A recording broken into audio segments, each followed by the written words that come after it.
pakikipagdigma ng mga Kristiyanong Europeo laban sa mga Muslim.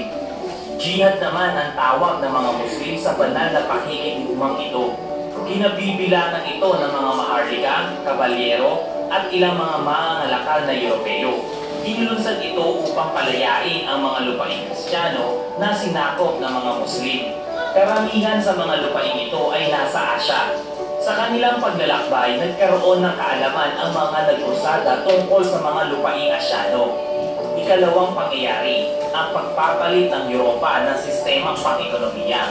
Mula sa sistemang feudalismo na ang batayan ng yaman at kapangyarihan ay lawak ng lupa.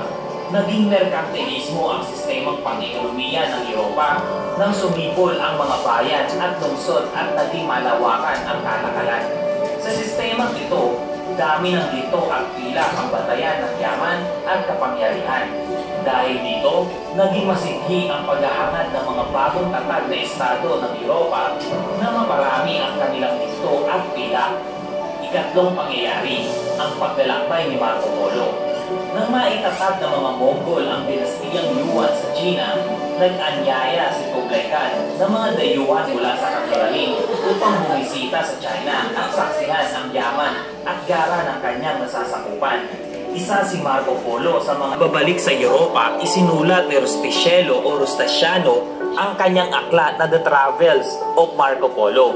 Naglalaman ito ng kanyang mga naging karanasan at mga lupaing nasaksihan sa kanyang paglalakbay.